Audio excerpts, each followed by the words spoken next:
Mic check, 1, 2.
Go ahead and go on the record.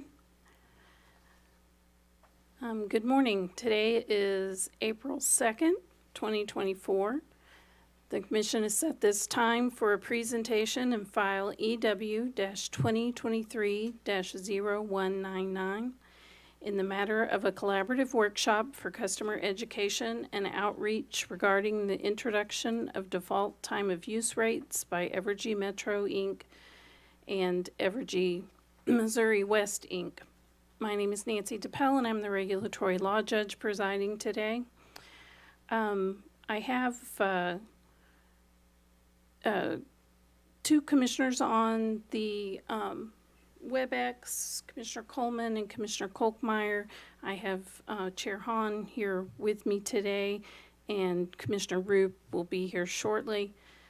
Commissioner Holzman sends his apologies for being unable to attend today, as he's participating in a Bureau of Energy Resources, NARUC, Cambodia Electricity Regulatory Partnership. And he's in a time zone where he cannot be here today. So we'll go ahead and get entries of appearance, and then we can begin. So can I have an entry from staff? Thank you, Judge. Mark Johnson appearing on behalf of the staff of the Missouri Public Service Commission, 200 Madison Street, P.O. Box 360, Jeff City, Missouri, 65102. And Evergy? On behalf of Evergy, let the record reflect the appearance of James Fisher, Fisher and Doherty, PC, and my address is 2081 Honeysuckle Lane, Jefferson City, Missouri, 65109. And the Office of the Public Counsel? Oh, I'm sorry, Mr. Gunn? Oh, I thought you were about to say something. Office of Public Counsel. John Kleiser on behalf of the Office of the Public Counsel. My contact information is in the record.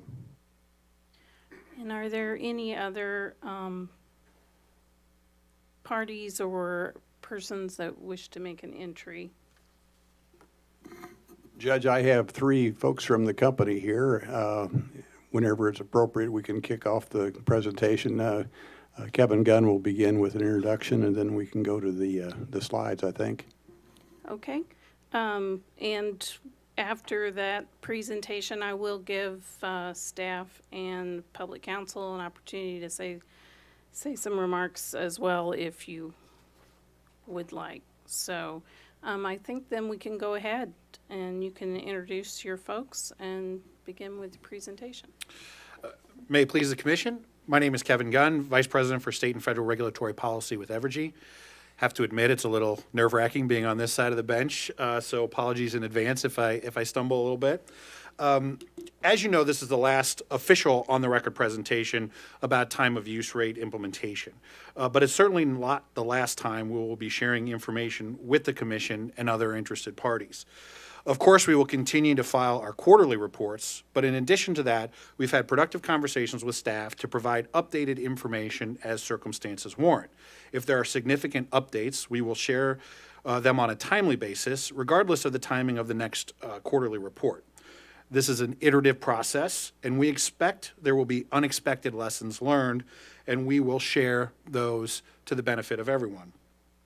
Before we begin the presentation, I just want to take a minute to talk about what is not in our presentation. At the January 22nd on the record, there was interest in the impact analysis on our heating customers. In order to provide the most useful information, data needs to be collected through the entire winter season.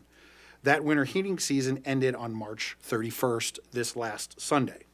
We are currently working on that analysis with our vendor Opower using what is called the Behavior Rate Analysis Tool, or BRAT. It's kind of a cool acronym. BRAT, while it has its technical limitations, will be helpful with us all to understand the true impact of timing use during the winter season. Some quick caveats to that analysis. While we had some extremely cold weather in January, February and March were much warmer than normal. In fact, February was the third hottest February on record in Kansas City. Now, while this may be the new normal, as we are going through, we are not entirely sure what that impact will be on our heating customers during that winter season time. So knowing that it's an iterative process, we will do the analysis and present those findings at the next quarterly report after the analysis is complete, most likely in about 12 to 14 weeks. With that overly long introduction, I now want to turn things over to Julie and Katie for the presentation, and we'll be happy to take questions after the presentation. Julie?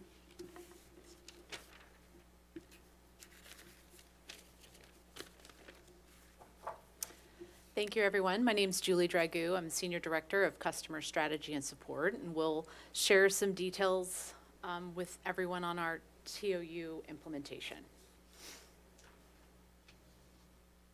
I think this is what we're going to be covering today's agenda. We'll cover some enrollment updates. We'll talk about a little about rate switching, and then I'll turn it over to Katie to give an update on our education and outreach, our research update, and to wrap up with just expectation setting for our quarterly reporting. All right, so for enrollment updates, so this is a picture data that everyone has seen before. So this is just the most current information about the rates that all of our customers are enrolled in as far as time of use rates go. So you can see the breakdown between Missouri West and Missouri Metro, but you can see that approximately, nearly 85% of our customers are enrolled in that default time-based plan.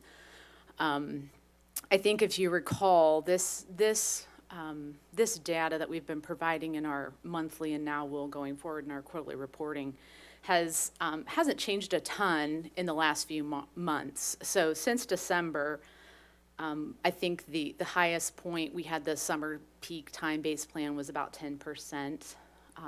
But if you remember, about 406,000 customers were enrolled in that default rate between October, November, and December of this past year.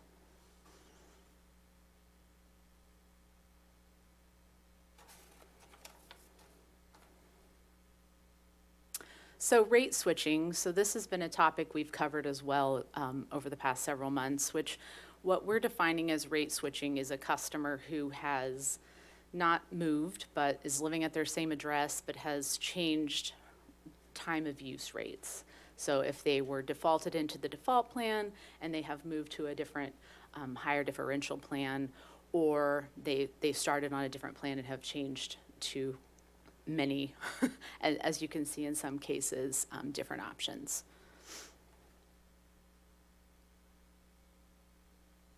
So this is just some insights related to the rate switching. So about 2.5% of our customers have made a switch since electing a time of use rate. So again, this is really since May of last year when customers started electing a choice on their own behalf, and then maybe they have switched since then, or it is related to folks who have been defaulted and then made a rate choice. You can see about 2,500 switchers were previously on a TOU rate prior to our default. And so those folks were already actively engaged in managing their usage and were interested in time of use. So it seems like they're also eager to try the different rates. About 750 customers have moved to the net meter specific time of use rate. And so while they may have been on a default rate and then moved to a net meter rate, which is basically the same default time-based plan, they're showing as a switcher. So this is a growing group. So the more people that we have signing up for net meter type situations at their home, we'll see those counted as a switcher. I mentioned that we had about 406,000 customers defaulted into that time-based plan over the course of those 3 months. And then and roughly 2,900 of those customers have then since chose a different rate. So that's just some insights, some trends. I would say, I think we covered this in January, but we changed the way we were counting the switchers in January because we noticed we were tracking landlord reverts. So customers who were, moving in and out were getting double counted. So we did change that a little bit.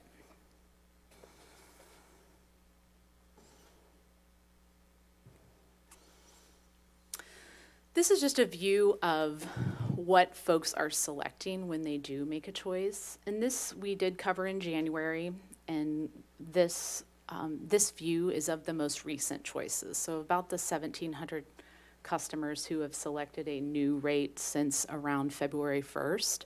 This is the breakdown of what that looks like. You can see most are switching to the default time-based plan, so that would suggest they had been on a different rate previously. But most of, if you take the whole population, most folks are looking at something different.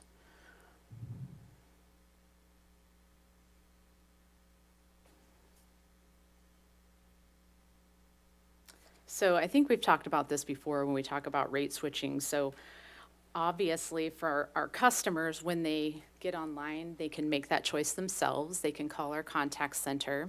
Either way, they're going to be encouraged to stay put on a rate for several months so they can get a vibe for how that bill is working out for them.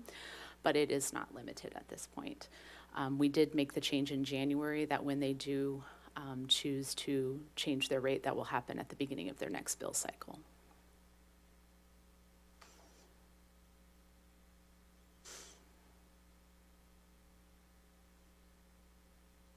I think that's it for me.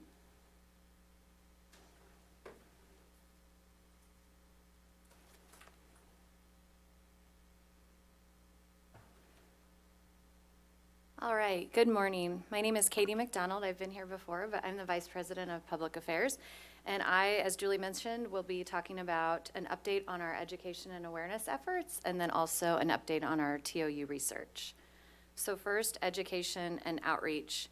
This is a slide you all have seen several times, but this is just a reminder that this is an 18-month campaign, and we are just about halfway through that campaign. We are in the 4th phase.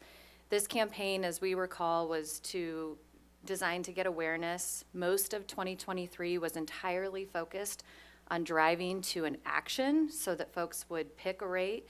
That was the #1 priority that we were trying to seek with our outreach and education the first many months of 23. And then now we are hoping to educate them about the rate they picked. And so we have rate-specific communications that we'll be stepping through and that we've been filing so that you can see copies of what is going in front of our customers. But it's important that now we're in the phase where we get into the deeper rate plan-specific education. So as we are in phase 4, and then as we start to move toward phase 5, phase 4 is focused on those seasonal transitions during winter and then starting to get into coaching about their rate. And then, and we'll walk specifically into phase 4. You can see some samples here. Everything has been filed so you can read them easier in those filings. But phase 4 is on winter-focused success. Obviously, a much heavier focus there on the electric heat customers. We talked about that in January, how those customers are getting more specific email and bill inserts that talk specifically about the impact of the winter season for them. We also have moved this year to that more direct one-on-one outreach. We are not doing mass advertising in 2024. It's much more specific, targeted outreach. We also, again, as I mentioned, are focused on the rate plan specifically. So less general awareness, more driving deeper into the aspects of those rate plans.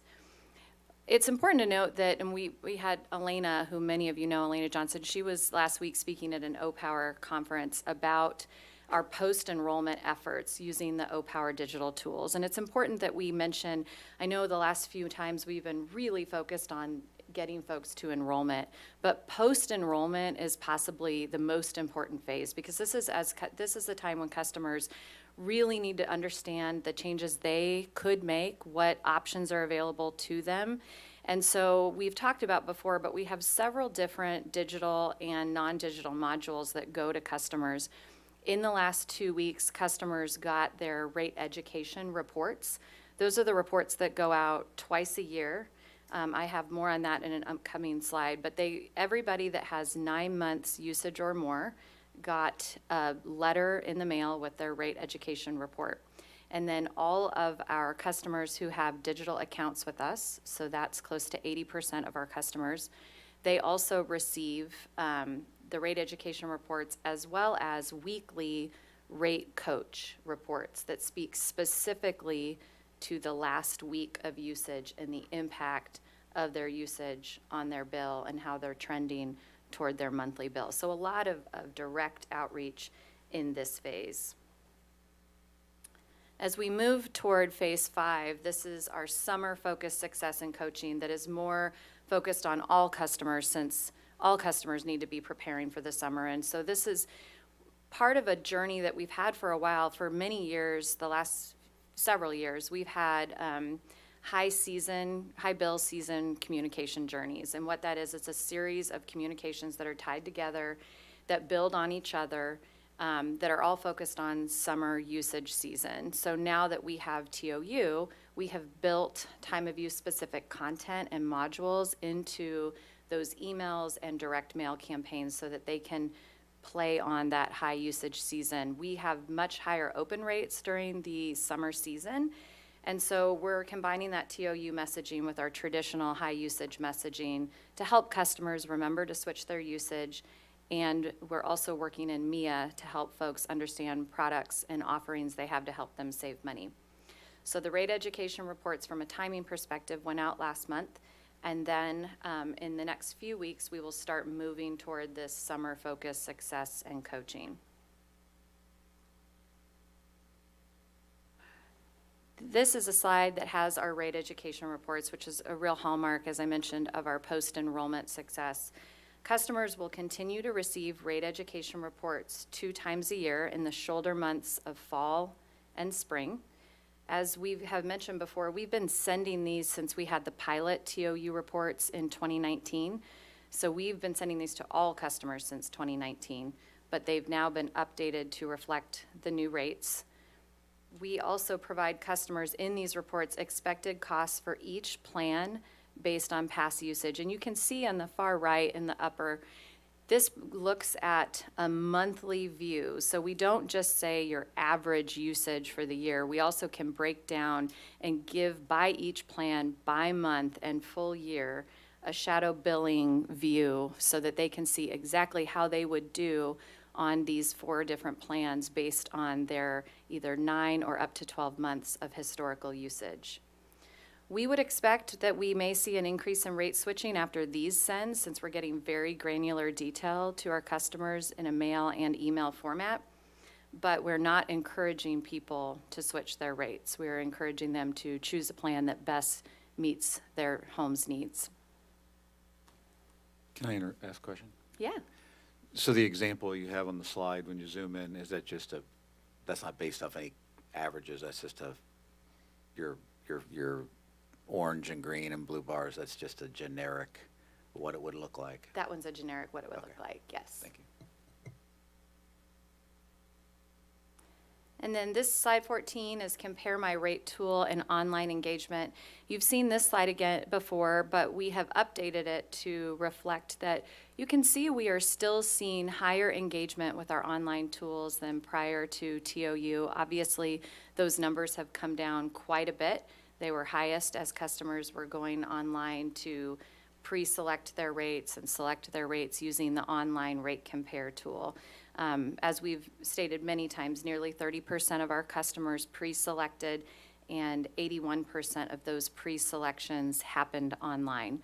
So it's good to see that we're still seeing engagement with the tool. We would expect, and we will continue to report on this, but we would expect that this will increase again and we'll see some movement as we're moving into the summer season and we're hitting customers harder with reminding them of the tool and the different rate impacts themselves. So we would expect, and OPower has said we should expect an uptick as customers are digesting and receiving their rate education report. I know my family received ours on Friday, so customers are receiving those as they're getting to them via mail now. Can I ask another question? Absolutely. Thank you. Have you seen other ancillary benefits to this increased engagement, such as more people enrolling into paperless billing, more people enroll, and just engagement in creating accounts and stuff and having that? We have not from a paperless billing perspective yet, but marketing minds think alike, and paperless billing is built into the modules this year as we're trying to grow our paperless audience. We are seeing an increase in online accounts. We've seen, I think it was about 4% growth, which we already have, that we're upwards of 80% of online accounts now. So it's a very high penetration of online accounts. But we are continuing to remind customers, and I know it's important that we're reaching the digitally non-engaged, but that we remind customers that the best way to learn about these rates is to go online, create an account.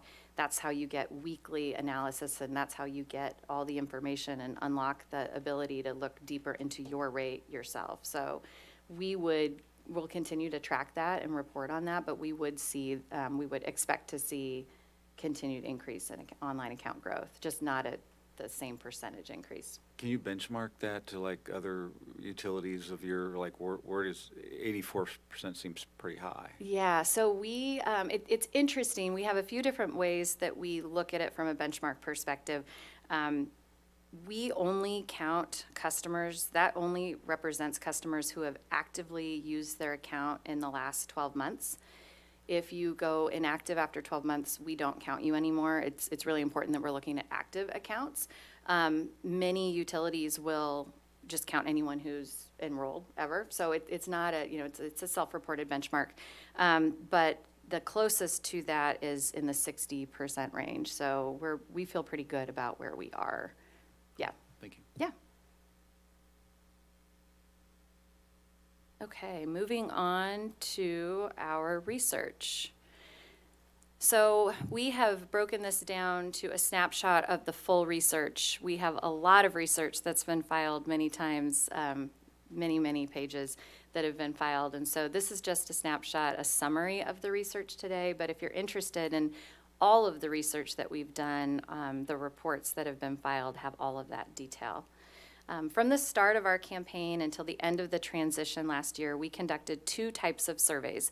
The first was an Evergy monthly customer awareness survey, and that goes to about 600 customers each month.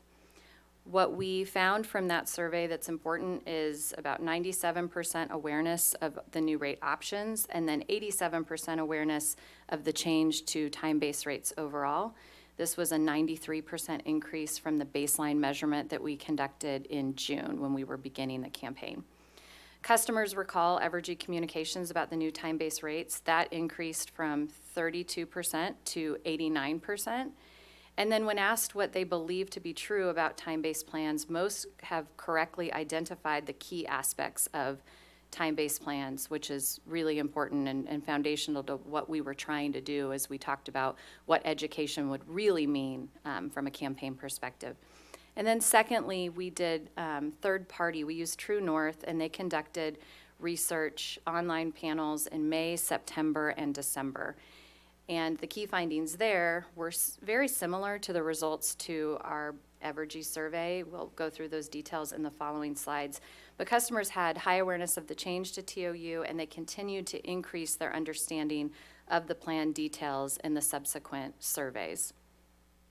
So we'll focus today on that TOU True North research from December, as that's new. So first, slide 17, the awareness of rate plan options. When we asked specifically about awareness of different types of rate plans, we got a very high 82%.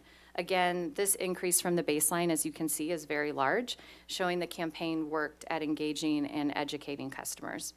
The awareness remains high, but notice that the familiarity also increased in this wave. They're becoming more familiar with their rate plans, and that's what we would expect as, again, the content is driving them toward greater familiarity the further we get into this 5-phase campaign. Slide 18 looks at message retention, which is important. By our research in September, by the September wave, customers were well aware that if they did not pick a plan, they would be automatically enrolled in a plan. And that was important so that we were driving them to that action that we were trying to get them to take.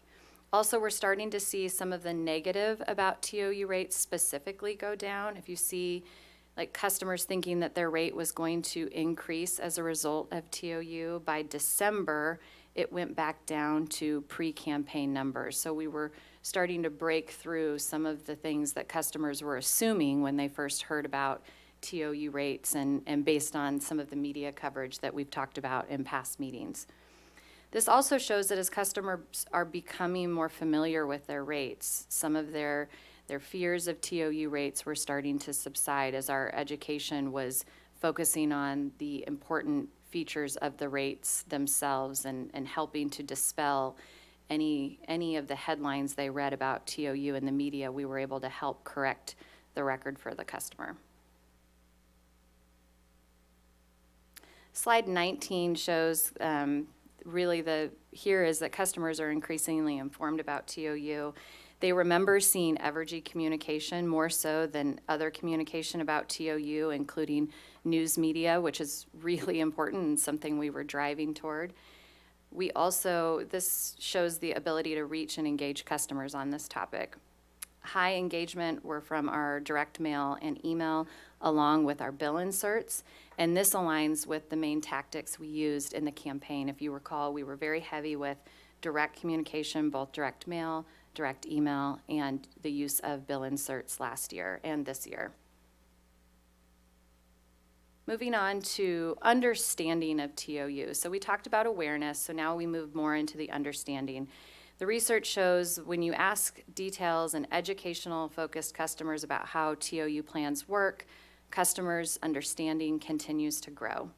You can see there is a small decrease in wave 3 about understanding, but it is not statistically significant. You do start, if you think about the timing of December, we had pulled back on a lot of our education advertising as we were moving into phase 4 where we were pulling back advertising. So not surprising, but glad to see that understanding, we don't see a statistically significant difference in wave 3. Most understand that you pay more for energy during peak hours and less during off-peak. That may seem simple to all of us who are deeper with the rates, but that was very foundationally important for our customers.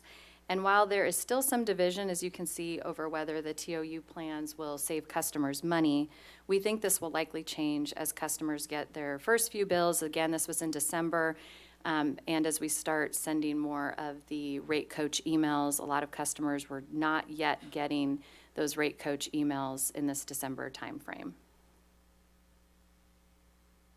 Looking at slide 21, there is still uncertainty on the money-saving ability of TOU plans. We saw perceptions about how TOU may help customers save money increase as we started to roll out the rate education reports and focused on sending customers to the rate comparison tool.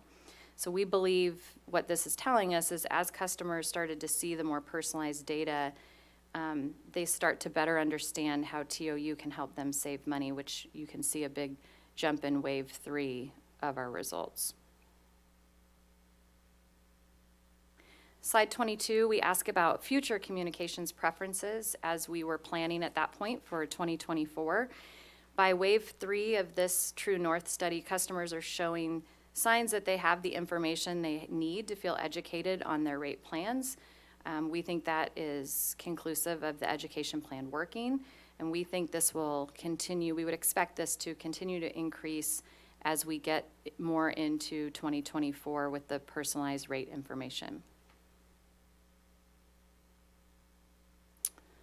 This is slide 23, how Evergy switching to TOU affects perception.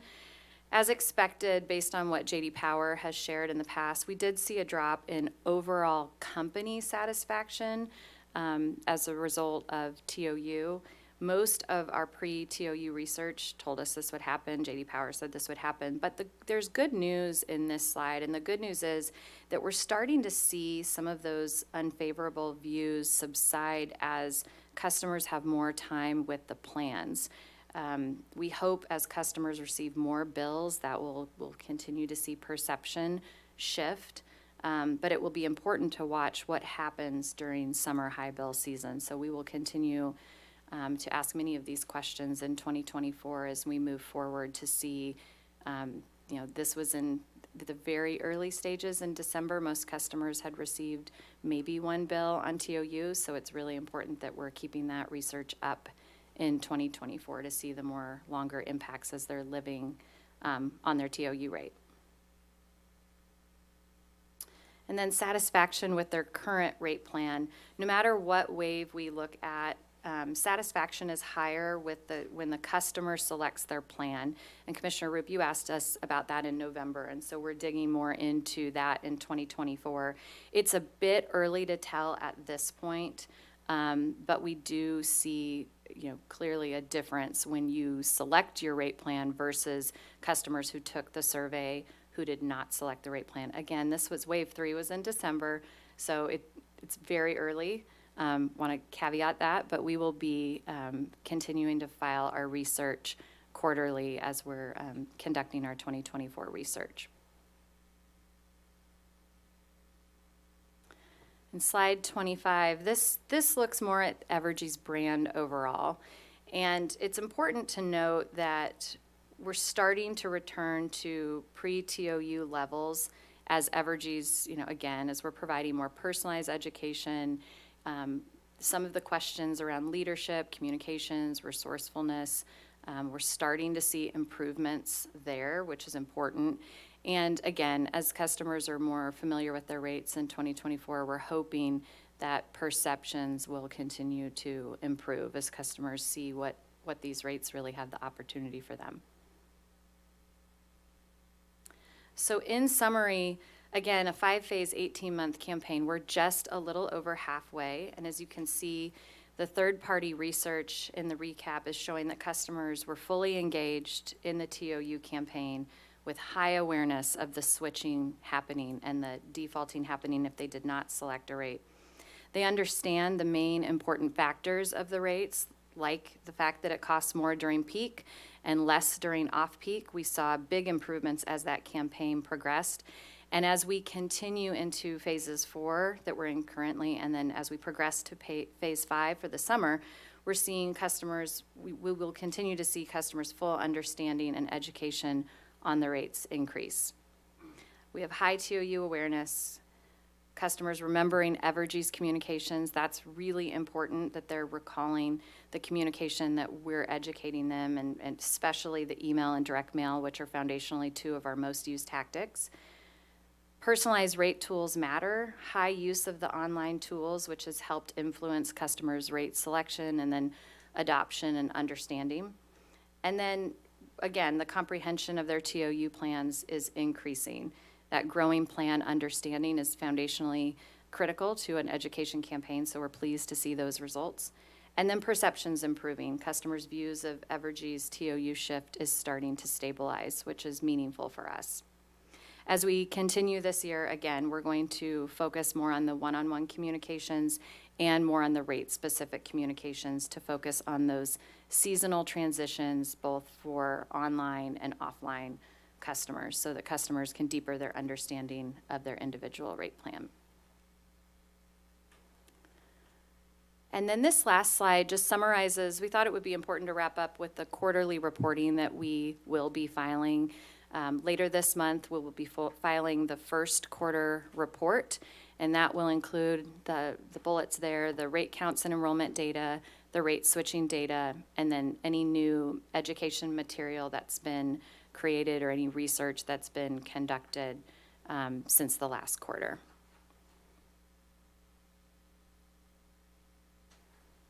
Any other questions? Chair Hahn, did you have any questions? Commissioner Roop, did you have additional questions?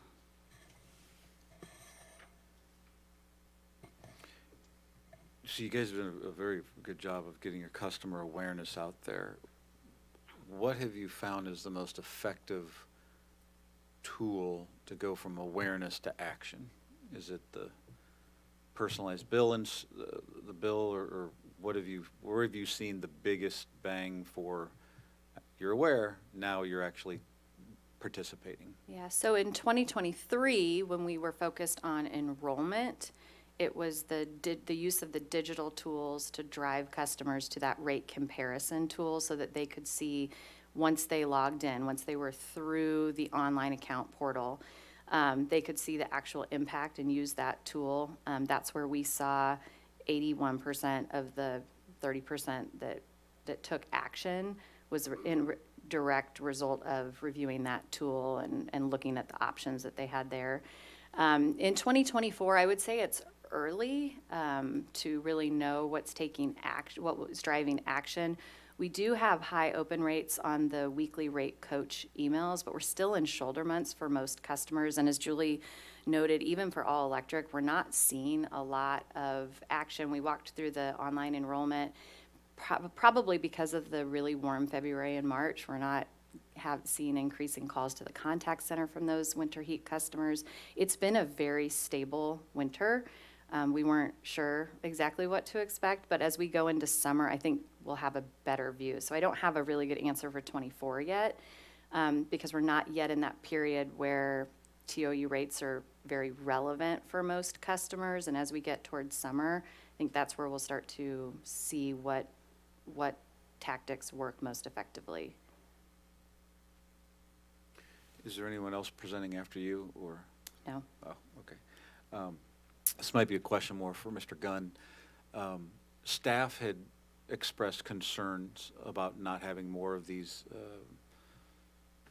on the records in the data, because they didn't think that you guys would be collecting the data of which they would find useful. If not, what has Evergy done to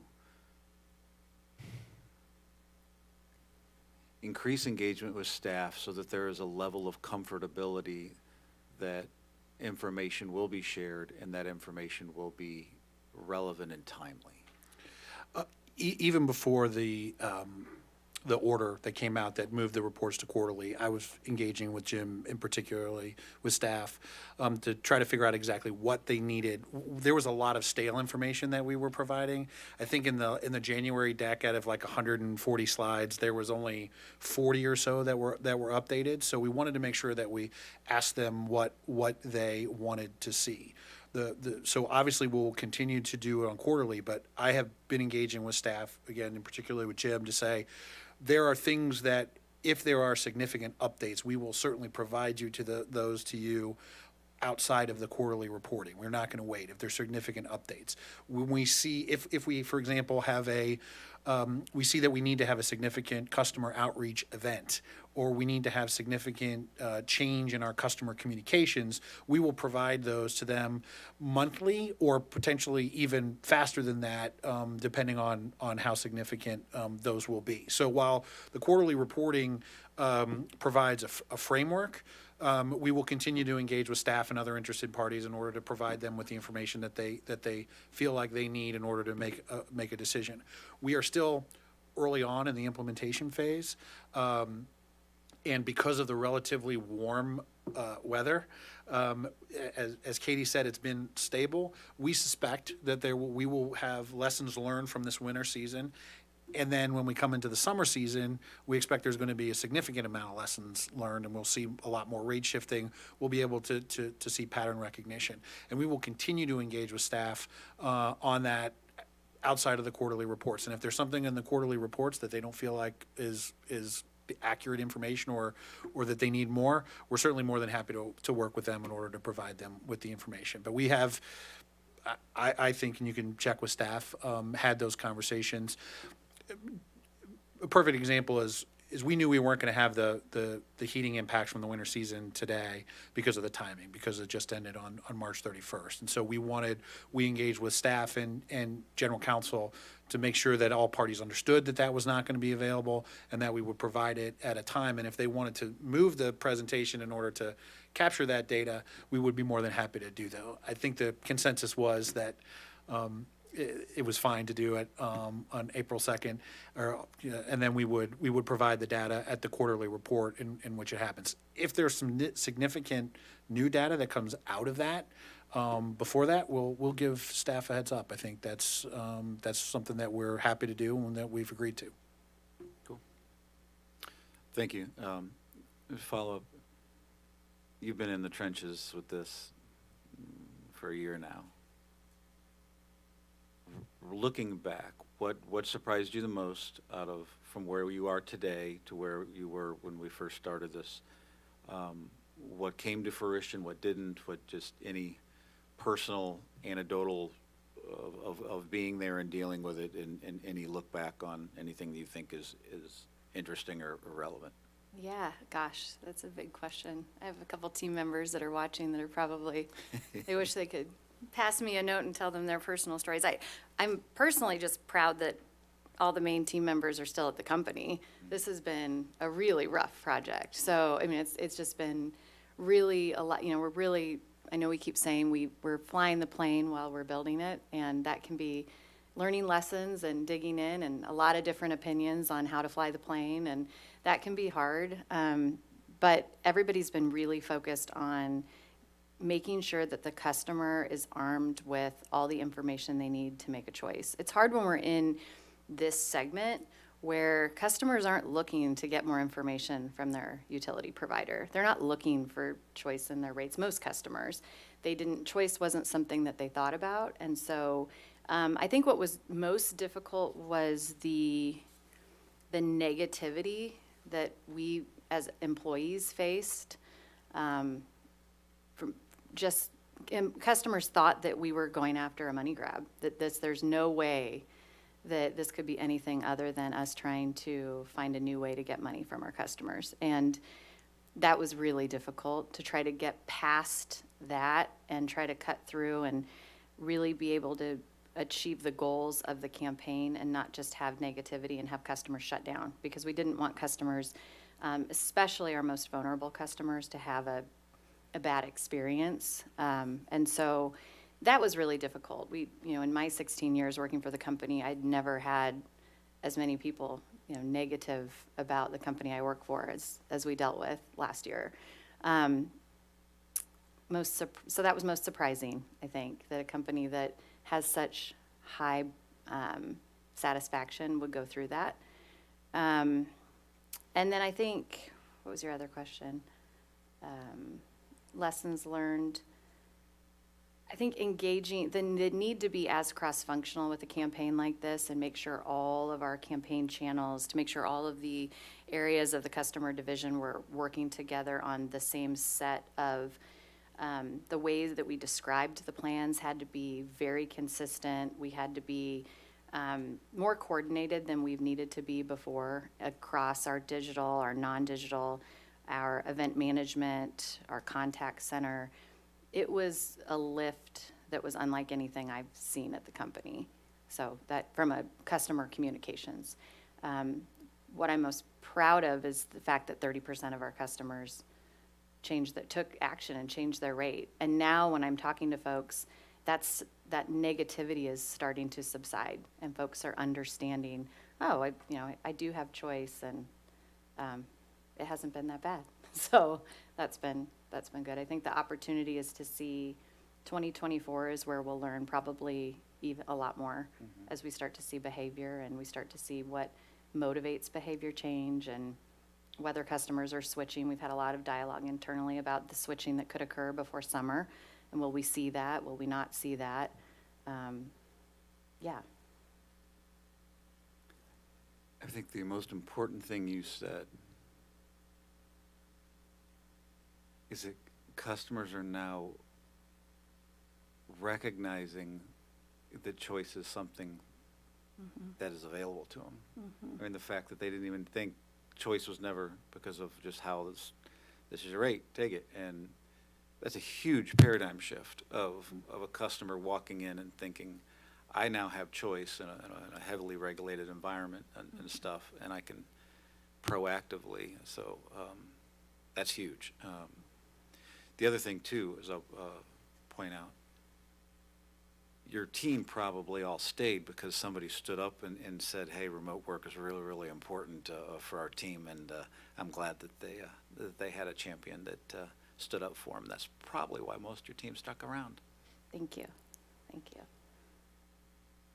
Yeah, and choice is how that's been thematically, that's what we used. All the research showed that choice would get customers to engage because it made it about them. It was less about learn about our new rate structures. It was about we're putting the power in your hands to make a choice. And it took a while for them to understand and believe, but that was important. Commissioner Coleman or Commissioner Kolkmeyer, if you have questions, just go ahead and speak up. None at this time. Thank you, Judge. All right, well, I do have one question from Commissioner Holzman. It's a little bit different, so it may be for Mr. Gunn or Mr. Fisher.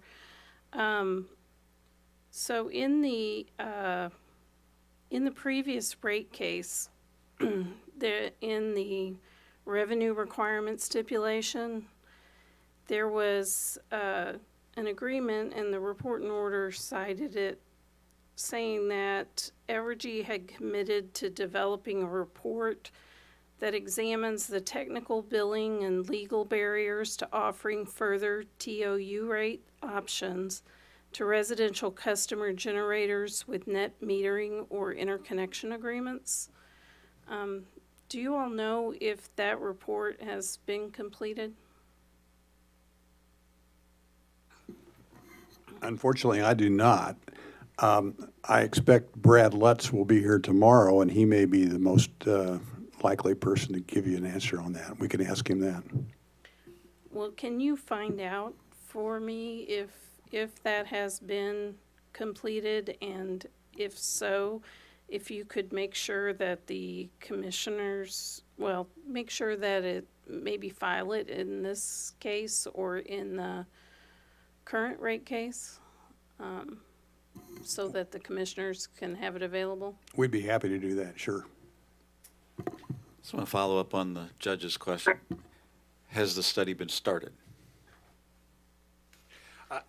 I don't know the answer to that question. What I will say is that what we are finding is going through the tariff, that there are these smaller groups of customers where TOU doesn't fit nicely into that. I think we're talking about the solar subscription stuff later this week, tomorrow, and we're working through those in order to try to figure out how time of use can be overlaid on some of these other kind of special rates or different rates than what we've had, whether it's net metering, whether it's the solar subscription.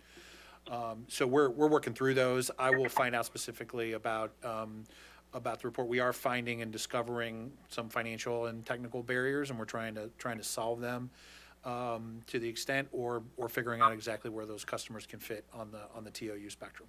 So, but we'll get that answer to you as soon as we can. Okay. Commissioner Coleman, were you wanting to say something? Yes, Judge. There was during the presentation with the charts and the other information on it, there was one that I couldn't see very clearly, and I think it referenced the number of people that had made changes or that were under certain plans, and there was a single-digit number down toward the bottom, which I couldn't see very well. And if that screen could be pulled back up, I could basically point to it. Slow down just a little bit for me, please. Keep going. Yeah. It was, if you know the one I'm talking about, I it do. was. Commissioner, Okay, we had one customer that switched 10 This one? times. That may be the That's it. one you're pointing to. We had one customer that switched 10 rate changes over the period of time. That may be the number you're referring to. It is. I'm looking at it now, and believe it or not, pulling my glasses off, I can see it better than with my glasses on. Do you all have any follow-up with customers who are making these kind of switches? Are you finding out the reasons, or is it strictly they want to change and so the change is done? I had exactly that same question because this stuck out to me, and I was like, we should find out about this person and we'll do like a deep dive into them. So I know Julie looked into it a little bit further, but yeah, that struck out to me too. All right. I wouldn't say we have she looked- specifically contacted these customers that have several changes. We have, since they do stick out, we have, kind of investigated to see if they were having technology problems or something like that. But most of them appear to have made many changes and then settled down, or, a variety of scenarios, but not specifically contacted the customer, no. Those 10 changes were made in a relatively short period of time. So there is some suspicion that they may have thought they were comparing rates rather than actually switching rates. Or it could have just been someone that decided to change their mind 10 times over a period of about a week. But that would concern us if it was more than one person out of, approximately 500,000 customers. So, but those numbers we will look into that to make sure that there's no technological or other issues when we see an anomaly like that. And that does make sense. I recently ordered something online and thought I was comparing, and I figured out what I wanted, submitted my payment, and the next thing I knew, I bought 4 of them. So I think when you compare prices, it can get confusing to, the person who's using the computer. In my case, maybe I just didn't pay as much attention as I should have. But thanks very much for the information. Mr. Gunn. Judge, this is Commissioner Kochmeyer. I have a comment. Go ahead, Commissioner. Yes, I just want to commend the company for this presentation. I was kind of vocal last time in that we weren't getting any new information, so I want to thank the company for bringing some new information this go around. So thank you very much. Right. Yes, thank you. I appreciate it.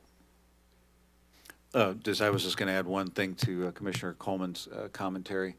The word around the commission is those 10 changes were from Bill Kenny. So, not sure if that's true, but Can neither confirm nor deny that, sir. It's protected customer information. All right. Are there any other commissioner comments, questions? Okay. I did say that I would offer staff and public counsel the opportunity to make some comments if you're interested. Does staff have anything? Thank you, Judge. Staff's very appreciative of the information provided today and the effort put into it by the utility. We're very happy to hear that from the utility's perspective, their interactions with customers are improving. Otherwise, staff does intend to file a more specific response in the working docket in the near future. Thank you. Thank you. Is Office of the Public Counsel anything? Very briefly, I will echo what staff said. To the extent that we have specific comments, we might file something in the record to help put those forward. I do want to take a moment here just to reiterate something, though, a point that I've been trying to bring up multiple times, which is there's been a lot of discussion regarding the importance of choice and making sure customers understand the choices they have. That was very important for the initial rollout when we were first introducing time of use rates.